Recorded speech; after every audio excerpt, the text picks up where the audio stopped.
Good evening भाइ बहिनीहरू। आजको हाम्रो क्लासमा हामी यहाँ रेसिपीको बारेमा सिक्न गइरहेका छौँ, जुन क्लास 8, 9, 10 स्पेशली 9 र 10 मा आउने गर्छ। म Balram sir. Today I will teach you here about what is a recipe. Define, पहिला हामी डिफाइन गरौँ है त। डिफाइन गर्नुहोस् त। A recipe is a set of instructions for preparing a particular dish including a list of ingredients required.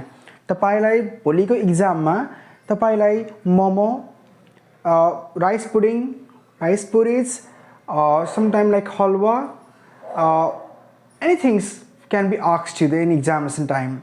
Exam मा तपाईलाई जुनसुकैबाट पनि आउन सक्छ। जस्तो तपाईलाई prepare white tea, milk tea भनिदिन्छ हैन, black tea भनिदिन्छ। So whatever comes to your mind and in exam you should express the things what has been asked.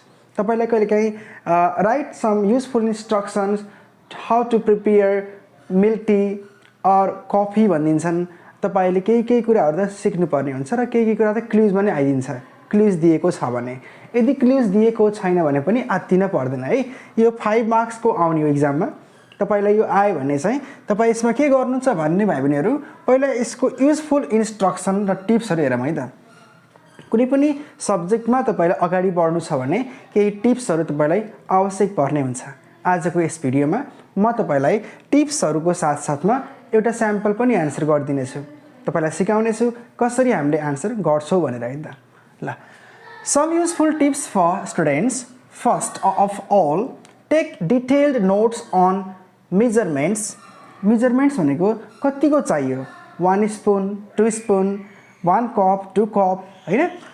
Temperatures and timings required for preparing a particular dish. Dish भनेको परिकार नै हो।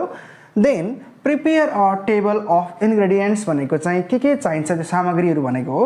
Required, you can split the ingredients into many sections as you need. Sections भनेको त्यही पोइन्ट्समा है त। After that, write a set of instructions in plain English and be very specific. Finally, read what you have written and chop out any unnecessary words. र लास्टमा हजुरले फेरि त्यसलाई recheck गर्नु होला, कतै अननेसेसरी कुराहरु दोहोरिएको छ भने अथवा वर्डहरु आएको छ भने त्यसलाई हजुरले कट गर्न सक्नुहुन्छ है। अब आउनुस् त, some of the common questions that can be asked you भनेको छ। अब एउटा दिएको हुन्छ फर मोमो है त। प्रिपेयरिङ मोमो भनिदिन्छन्। ओके, मोमो यो मोटो लेखिरहेको छ मार्करले। अर्को हुन्छ प्रिपेयरिङ टी हैन। त्यस्तै प्रिपेयरिङ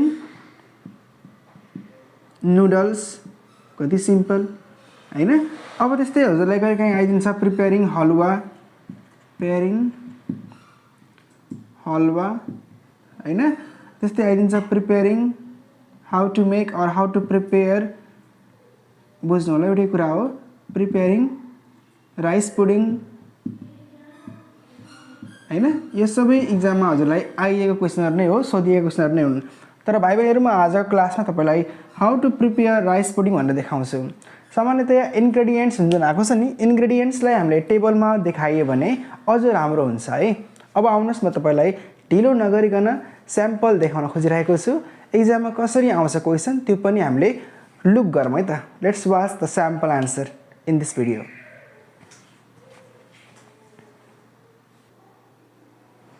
आउनुहोस् भाइ बहिनीहरू, अब हामी सुरु गर्छौँ। एउटा मैले स्याम्पल लिएर आएको छु तपाईँ सबैको लागि। यसमा हेर्नुहोस् त, क्वेशन 1 मा दिएको छ write a recipe for making rice pudding है त। राइस पुडिङ भनेको पहिला बुझ्नुस् के हो। राइस पुडिङ भनेको खिर हो नेपालीमा है त। अब आउनुहोस् त, एन्सर दिँदाखेरि तपाईले हेडिङमा लेख्नुपर्ने हुन्छ रेसिपी फर राइस पुडिङ। अब आउनुहोस् त, इन्ग्रेडियन्ट्स के चाहिन्छ त, इन्ग्रेडियन्ट्स हैन। यसमा हेर्नुहोस्, लङ ग्रेन राइस, त्यो मसिनो चामल हुन्छ नि त्यो चाहिन्छ। तपाईले घरमा खानुभएको त चामल मोटो हुनसक्छ, पातलो हुनसक्छ हैन। तर स्पेशली राइस, यो हामीले राइस पुडिङ बनाउनु पर्यो भने चाहिँ मसिनो लामो खालको चामलको युज हुन्छ।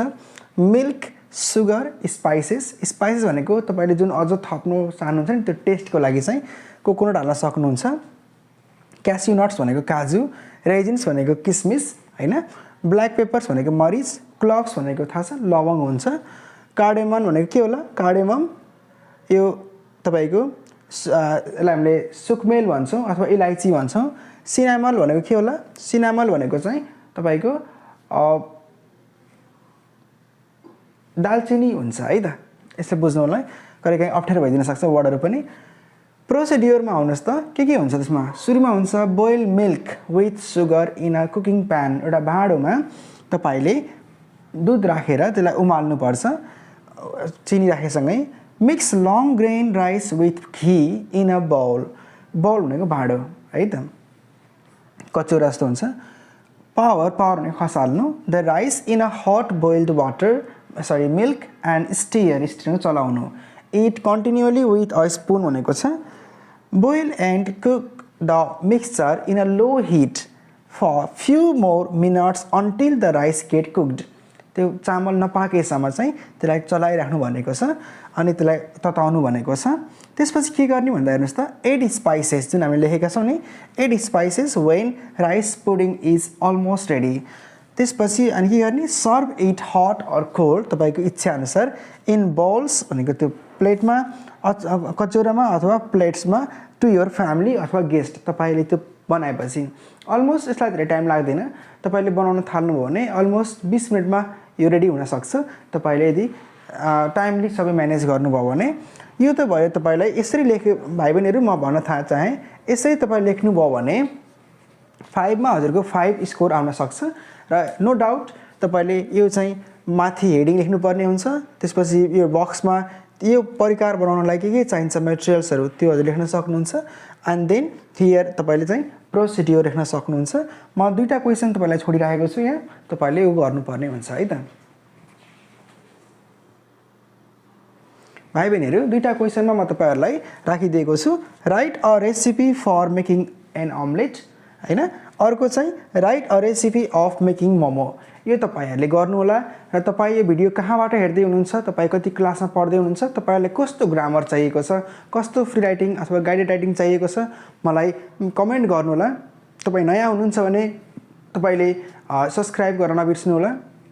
त्यस्तै यसलाई लाइक र सेयर चाहिँ गर्नुहोला ताकि तपाईँ यस्तै विद्यार्थीहरूले पनि यो भिडियो हेर्न चाहुन् र एकदमै ग्रामीण भेगमा पनि यो शिक्षाको ज्योति फैलिनुहोस् भन्ने मेरो इच्छा हो।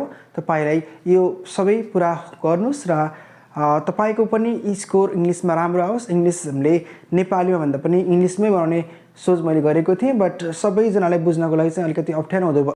विद्यार्थी भाइ बहिनीहरू आज आउनुहोस् म तपाईँलाई केही क्वेसन पनि दिन खोजिरहेको छु।